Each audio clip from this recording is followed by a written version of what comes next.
이 시간에는 했는가 다 했는가라고 한 주제를 가지고 주의 말씀을 함께 듣도록 하겠습니다. 2005년부터 16년까지 KBS 제2방송에서 527 동안 방영한 위기탈출 넘버원이라고 하는 프로그램이 있습니다. 이 방송은 제목처럼 위험과 사고에 대한 대처법과 예방법을 소개하는 그런 프로그램이었습니다.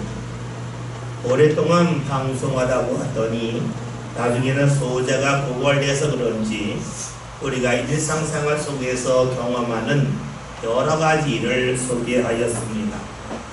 그 중에 하나가 짐을 어떻게 들어야 보다 쉽게 그리고 더 많은 짐을 들 수 있는가 하는 것이었습니다. 방송에 출연한 한 사람에게 오른손과 왼손에 각각 마트에서 사용하는 바구니에다가 2리터짜리 생수를 가득 넣은 후에 들라 했습니다. 방송에 출연한 사람은 양손으로 그 바구니를 들려 했지만 들지 못했습니다. 바구니가 꼼짝도 하지 않았습니다. 그러자 방송에서 나온 한 사람이 그에게 제안을 했습니다. 손을 드는 방향을 바꾸세요 라고 말했습니다. 즉 출연자가 처음에는 그 바구니를 들 때에 손바닥을 몸쪽으로 향하게 이렇게 드는 거죠. 그런데 그 다음에는 짐을 거꾸로 손바닥을 몸밖 이렇게 해서 들게 했습니다. 그랬더니 놀랍게도 들 수 없었던 바구니를 모두 들었습니다. 참으로 신기하고 놀라웠습니다.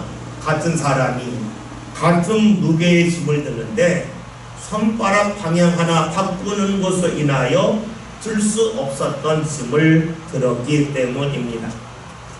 왜 이런 일이 일어났는지 방송에 출연한 전문가가 이런 이야기를 했습니다.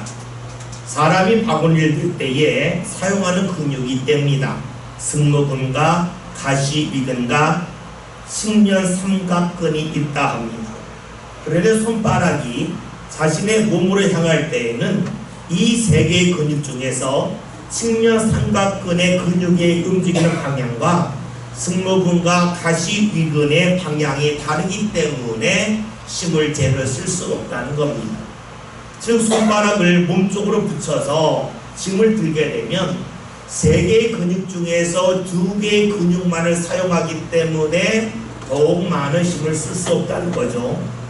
반면에 손바닥을 몸 바꿔서 돌려서 짐을 들게 되면 세 개의 근육의 방향이 한쪽으로 일치하기 때문에 세 근육을 제대로 사용할 수가 있고 그래서 더 많은 짐을 들 수 있다고 했습니다. 힘이 딸지라도 그 힘을 제대로 사용하는 방법에 대하여 알려주었습니다. 그렇습니다. 우리 몸에는 수많은 근육이 있죠.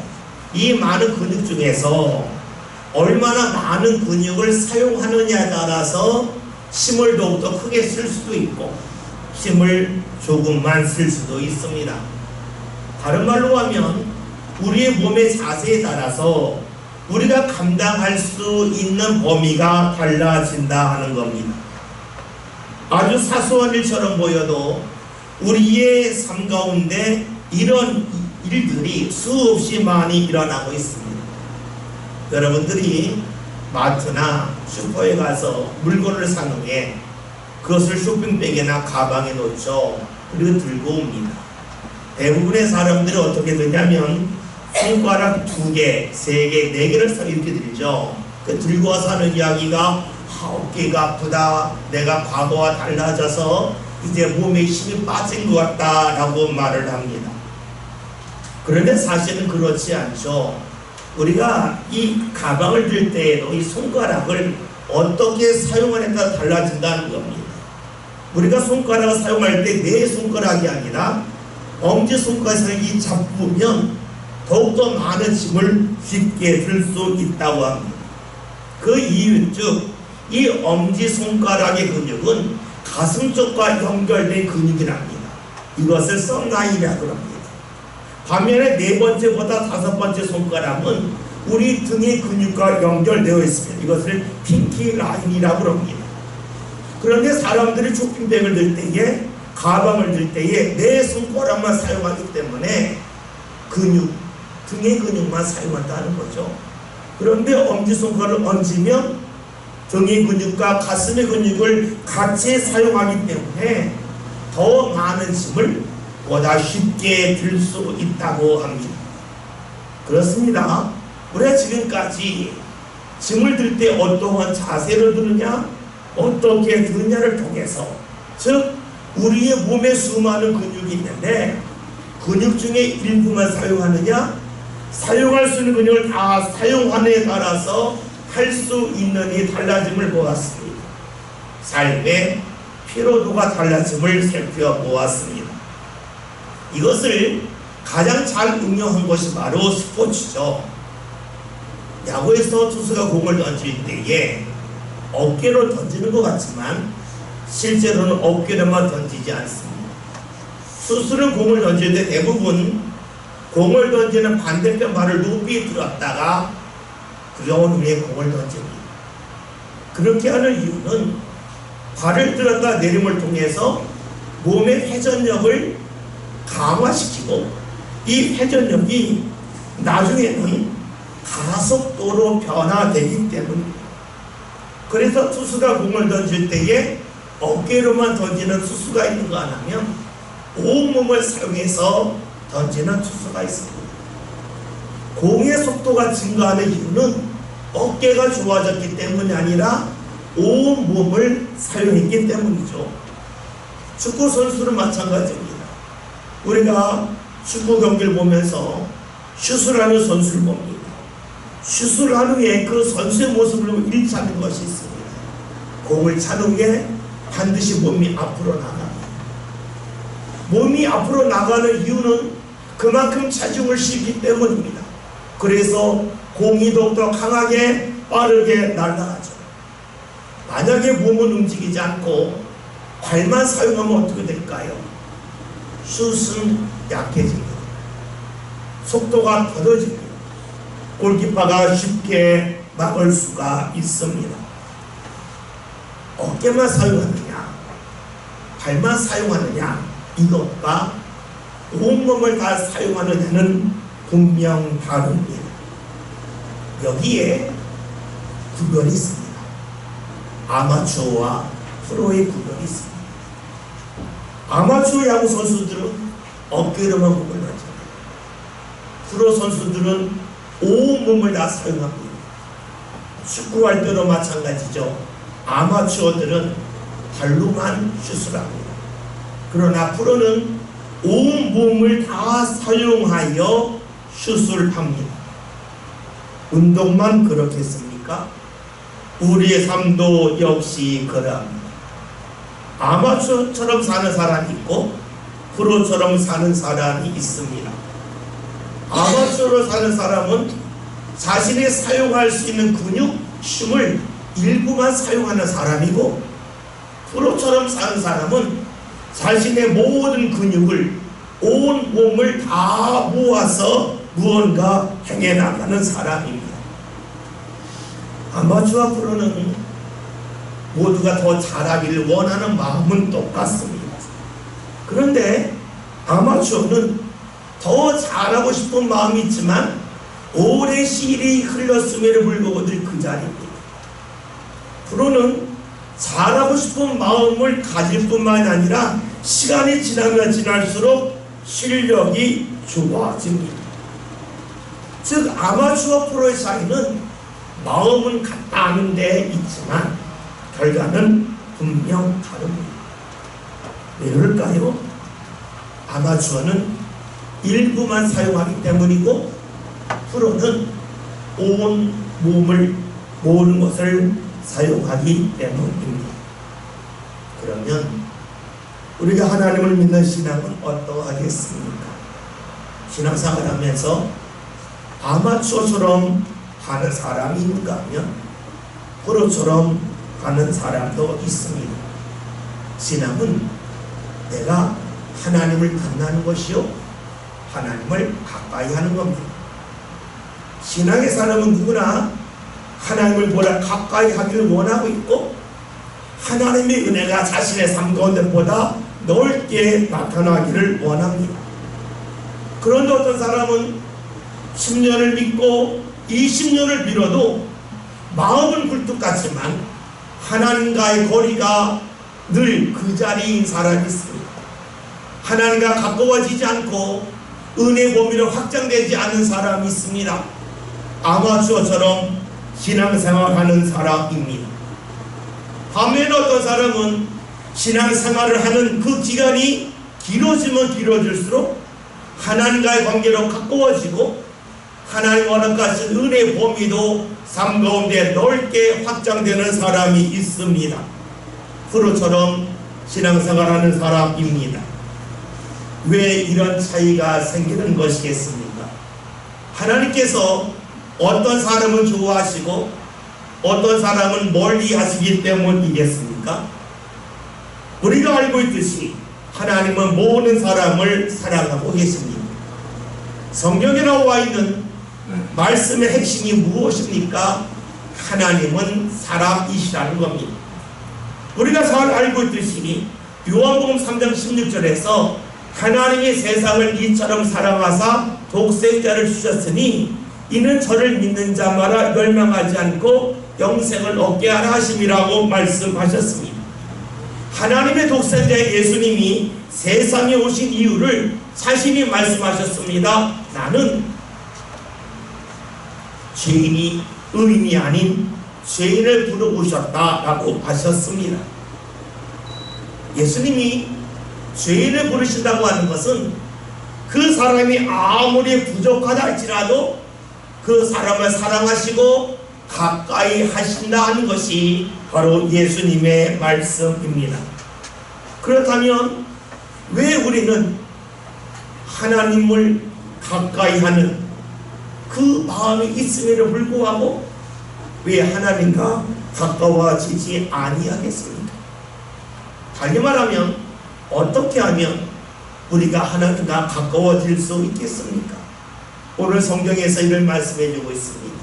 5절에는 말씀을 봅니다. 너는 마음을 다하여 여호와를 신뢰하고 내 명철을 의지하지 말라. 네. 말씀을 보면 하나님을 가까이 하는 신앙의 사람이 되는 길은 무엇인가? 마음을 다하여 하나님을 신뢰하라라고 말씀하고 있습니다. 중요한 구절은 마음을 다한다 하는 것입니다. 마음을 다한다고 하는 것은 우리가 짐을 들 때에 모든 근육을 다 사용하면 더 많은 짐을 들 수 있는 것처럼 우리의 마음이 다 모아져서 하나님을 바라보는 것을 말합니다. 모든 근육을 사용한다는 것은 모든 근육이 한 방향으로 움직이는 것을 말합니다. 우리가 마음을 다한다고 하는 것은 우리의 마음이 한 방향으로 다 모아지는 것을 말합니다. 우리 몸에 있는 근육이 한 방향으로 움직이려면 자세가 중요합니다. 짐을 들 때에 손바닥이 몸 안으로 방향으로 있느냐 몸 바깥 방향으로 있느냐에 따라서 우리의 근육이 움직이는 방향이 같을 수도 있고 다를 수도 있습니다. 가방을 들 때에 엄지손가락을 사용하느냐 사용하지 않느냐에 따라서 등 근육만 사용할 수도 있고 등 근육과 가슴 근육을 함께 사용할 수도 있습니다. 그렇습니다. 자세가 중요합니다. 우리가 예배할 때의 자세가 중요하죠. 우리가 예배할 때 눈을 뜨고 앞을 봅니다. 왜 그럴까요? 그 이유는 사람은 자신의 눈에 보이는 것에 따라서 마음과 생각이 달라지기 때문입니다. 여러분 길거리를 지나다가 누군가 식당에서 맛있는 음식을 먹고 있는 것을 유리창 너머로 볼 때가 있습니다. 어떤 마음이 듭니까? 갑자기 배가 고파지지 않습니까? 그걸 보기 전에는 전혀 배가 안 고팠는데 누군가 먹는 모습을 보면 내 마음에서도 갑자기 배가 고프다고 하는 것이 들어오기 시작합니다. 요즘처럼 더운 여름에 누군가 길거리에서 시원한 냉커피를 마신 걸 보면 어떤 마음이 듭니까? 왜 이리 덥지? 나도 시원한 거 먹고 싶다 하는 그런 생각이 들어오지 않습니까? 무엇을 말합니까? 사람은 눈으로 보는 것에 따라서 마음과 생각이 달라집니다. 여러분, 왜 우리가 예배 시간에 앞을 보겠습니까? 그래야만 우리의 마음이 더 잘 모아지기 때문입니다. 생각해 봅시다. 여러분의 집에 자녀가 공부를 하는데 갑자기 거실에 나와서 텔레비를 켜놓고 공부한다고 합니다. 그러면 여러분 뭐라고 말하겠습니까? 아, 우리 자녀는 집중력이 좋아서 여기서 공부 잘할 거야 라고 말하겠습니까? 아니면 방에 들어가라고 말하겠습니까? 대부분의 부모는 방에 들어가라고 말하죠. 그건 자녀들이 안 들어가요. 어떡합니까? 텔레비를 끄고 갑니다. 이거 어딨습니까? 눈에 보이는 것에 따라서 마음이 달라짐을 잘 알기 때문입니다. 그렇다면 우리의 예배로 그러하지 않겠습니까? 우리가 예배할 때에 왜 앞을 보고 눈을 뜹니까? 그 이유는 그러함을 통해서 내 마음이 더 잘 모아짐을 분명히 알기 때문입니다. 그런데 여러분, 마음을 하나로 모으는 것이 저절로 되는 것은 아닙니다. 스포츠에서 프로 선수들이 근육을 한 방향으로 모아 사용하는 일을 합니다. 그러나 처음부터 그렇게 하진 않습니다. 운동하기 전에 먼저 하는 일이 있죠. 근육을 풀어줍니다. 근육을 풀어주지 않고 근육을 사용하면 근육이 상하고 맙니다. 마찬가지죠. 우리가 마음을 다하여서 하나님을 믿기 위하여서 준비할 것이 있습니다. 그것이 무엇일까요? 5절에는 말씀을 다시 봅니다. 너는 마음을 다하여 여호와를 신뢰하고 내 명철을 의지하지 말라. 아멘. 우리가 마음을 다하여 하나님을 믿고자 할 때에 준비할 일이 있는데 그것은 나 자신의 명철을 의지하지 아니하는 것입니다. 이 말씀을 잘못 읽으면 우리가 하나님을 믿기 때문에 명철이 필요 없다라고 읽을 수도 있을 겁니다. 그러나 우리가 말씀을 앞에서부터 차근차근 보아야 됩니다.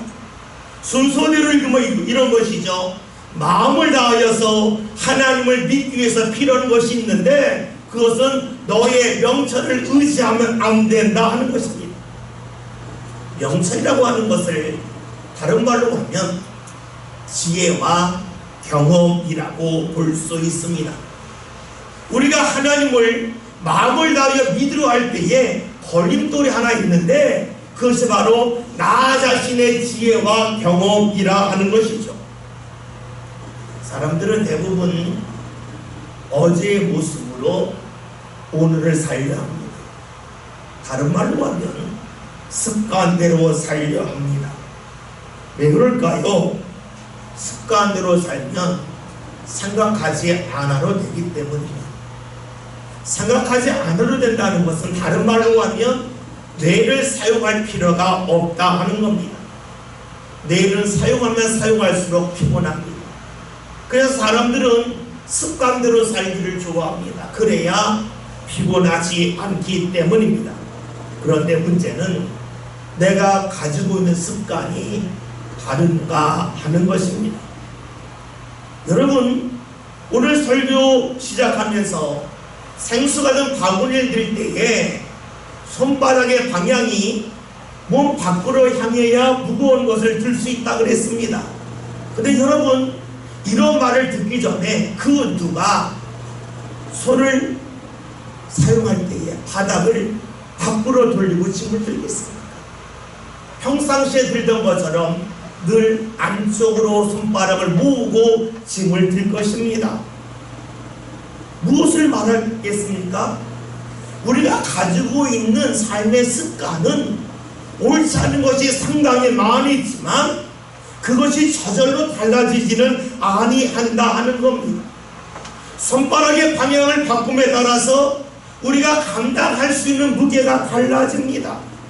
여러분, 그렇다면 나의 생각과 마음의 방향이 달라진다면 내가 감당할 수 있는 하나님의 은혜가 달라지는 것은 당연한 일이 아니겠습니까? 마가복음 5장을 보면 회당장인 야이로가 등장합니다. 야이로는 어느 날 예수님에게 가서 사정을 합니다. 예수님, 제 딸이 지금 죽을 병에 걸렸습니다. 예수님이 오셔서 제 딸에게 손을 얹어 기도하시면 병이 나을 것 같습니다. 저희 집에 오시면 좋겠습니다 라고 청하죠. 예수님은 야이로의 청을 듣고 그의 집에 가셨습니다. 예수님이 야이로의 집에 갔더니 상황이 달라진 것이 드러납니다. 바로 야이로의 딸이 죽은 겁니다. 그러니까 주인의 사람들이 말을 합니다. 당신의 딸이 죽었습니다. 그러니까 선생님, 즉 예수님을 더 이상 괴롭게 하지 말라고 말을 합니다. 왜 이렇게 말했을까요? 사람들이 볼 때에 아픈 사람이 낫는 것은 가능하지만 죽은 사람이 살아나는 것은 불가능하다고 여겼기 때문입니다. 자신들의 삶의 경험을 뒤돌아보았더니 아픈 사람이 난 적은 본 적이 있지만 죽은 사람이 살아나는 것을 본 적이 없기 때문입니다. 그래서 그들은 말하죠. 예수님이 오셔도 소용없다. 예수님을 더 이상 괴롭게 하지 말라고 합니다. 그렇습니다. 상황이 달라지면 사람들이 예수님을 대하는 것이 달라집니다. 상황이 달라지면 우리가 주님을 향해 가졌던 믿음의 변화가 나타납니다. 왜 그럴까요? 자신의 명철을 의지하기 때문입니다. 자신의 지혜와 자신의 경험을 앞세우기 때문입니다. 예수님 시대만 그렇겠습니까? 아닙니다. 어느 시대나 사람의 모습은 크게 다르지 아니합니다. 상황이 달라지면 마음이 달라집니다. 상황이 달라지면 마음이 흩어지고 그리고 마음을 모으지 아니합니다. 그 이유는 오늘 성경에서 말씀하고 있듯이 자기의 명철, 즉 자신의 지혜와 자신의 경험을 의지하기 때문입니다. 이것을 하나님과의 관계 속에서 본다면 상황이 달라지면 하나님을 믿다가 하나님이 아닌 자신의 지혜와 경험을 믿는다는 것이고, 상황이 달라지면 하나님보다 자신을 앞세운다 하는 것입니다.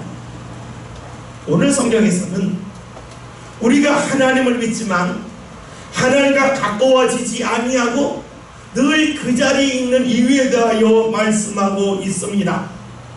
상황이 달라지면 하나님이 아닌 자신을 앞세우기 때문이라는 겁니다. 자신을 앞세운다고 하는 것은 자신이 하나님보다 뛰어나라고 여기기 때문입니다. 하나님을 믿지만 언제든지 항상 주님을 따르는 그 모습을 이어가지 아니한다면 하나님과의 관계는 가까워질 수가 없습니다. 신앙의 사람으로 살아가지만 늘 아마추어에서 멈출 뿐입니다. 상황이 달라져도 자신의 명철을 주장하지 않는 것이 중요함을 성경에서는 거듭해서 우리에게 말씀해주고 있죠. 6절에는 말씀을 함께 봅니다. 너는 범사의 길을 인정하라. 그리하면 내 길을 지도하시리라. 아멘. 오늘 6절에서는 범사의 하나님을 인정하라 그랬습니다.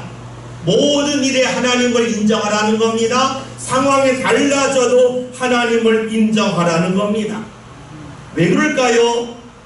하나님은 사람을, 아니 모든 것을 뛰어넘는 분이기 때문입니다. 우리가 볼 때에는 길이 없다고 여길 때가 있습니다. 우리는 우리의 능력 가운데 보기 때문이죠. 그런데 하나님에게는 항상 길이 열려져 있습니다. 사람이 볼 땐 길이 없어도 하나님에게는 길이 있습니다. 우리가 2주 전에 보았던 말씀은 홍해와 요단강이라는 제목 갖고 주의 말씀을 들었습니다. 이스라엘 백성들이 애굽에서 나와서 홍해 앞에 이르렀습니다. 뒤에 바로의 군사가 따라왔습니다. 이스라엘 사람들은 길이 없다고 모두 원망했지만 하나님은 바다가 갈라지게 하시고 그 가운데 길을 내셨습니다. 사람이 볼 때는 길이 없는 줄 알았지만 하나님에게는 길이 있었습니다. 이스라엘 사람들이 약속의 땅에 들어갈 때에 요단강을 건너야 됐습니다. 건널 수 있는 능력이 그들에게 없었습니다. 길이 없다고 여겼죠. 그런데 하나님께서는 요단강이 갈라지게 하심을 통해서 이스라엘로 하여금 물 가운데 있는 길로 요단강을 건너가게 하여 주셨습니다. 하나님이 거듭해서 왜 이런 역사를 사람들에게 보여주셨겠습니까? 그 이유는 사람이 볼 때는 길이 없어도 하나님에게는 길이 있음을 사람들로 하여금 깨닫게 하시기 위함입니다. 하나님이 길을 낸다 하면 대부분의 사람들은 공간적인 길을 생각합니다.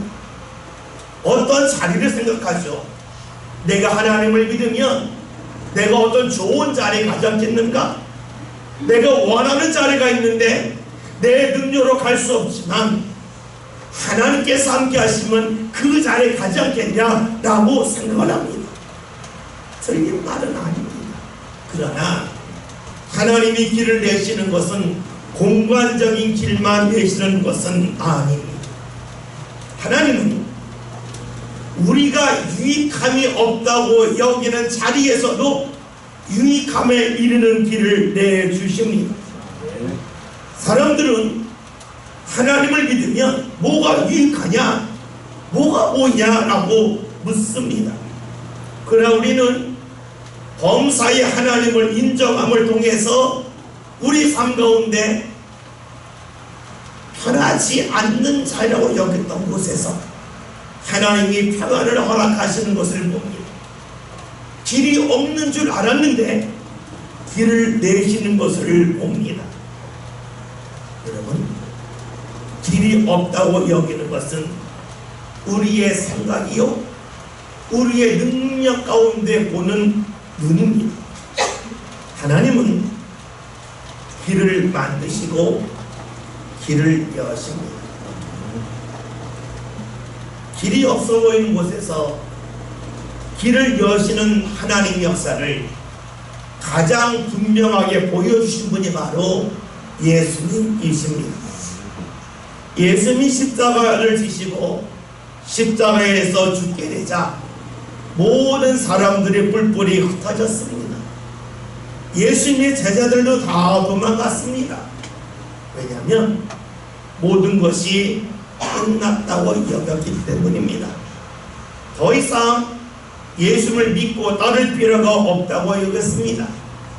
아니, 제자들은 말은 하지 않았지만 이럴 줄 알았으면 내가 왜 예수님을 따르느라고 내 모든 것을 포기했단 말인가 하면서 후회하는 제자들도 많이 있었습니다. 그런데 여러분, 어떤 일이 일어났습니까?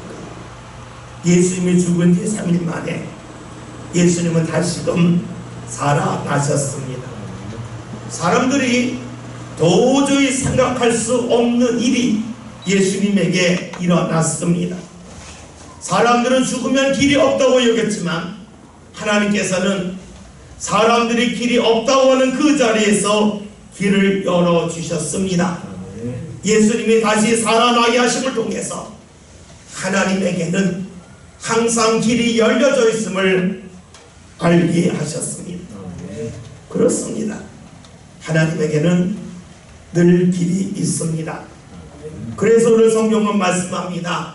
범사에 하나님을 인정하라는 겁니다.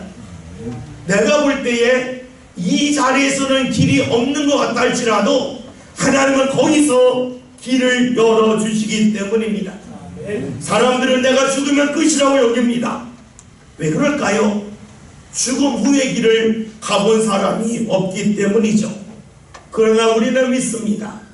사람들은 길을 찾을 수 없어도 하나님은 길을 만드시고 길을 여신 분임을 믿습니다. 그러기에 우리가 하나님을 믿는 것 아니겠습니까? 범사에 하나님을 인정하라는 말씀은 어느 자리에 있든지 하나님은 길을 여신다는 겁니다. 공간적인 길일 수도 있겠고 때로는 유익한 길일 수도 있겠고 항상 길을 여신다고 하는 것을 말씀하고 있지요. 하나님을 우리가 범사에 인정한다 할 때에 사람들은 혹시 그것이 손해가 아닐까라고 생각할 수도 있어요. 왜냐? 내가 보지 못하기 때문이죠. 그러나 성경은 말씀합니다. 아니다. 네가 못 봐서 그렇지. 하나님이 여시는 길이 있다는 것을 알려줍니다.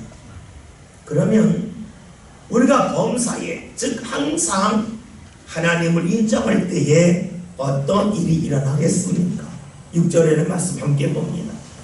너는 범사에 그를 인정하라. 그리하면 내 길을 지도하시리라. 6절에는 말씀을 봤더니 범사에 하나님을 인정하면 하나님께서 내 길을 지도하신다 그랬습니다. 내 길을 지도하신다는 말씀을 다른 성경을 보면 이렇게 표현하고 있습니다. 네 길을 곱게 하실 거다. 너의 길이 구불구불 되지 않게 하고 곱게 할 거라고 말씀합니다. 여러분, 길이 곧다는 것은 무엇을 말할까요? 돌아가지 않는다는 겁니다. 헤매지 않는다는 겁니다. 원하는 자리에 가장 빠르게 이르도록 인도하여 주신다는 겁니다. 우리가 하나님을 인정할 때 어떤 일이 일어날까요?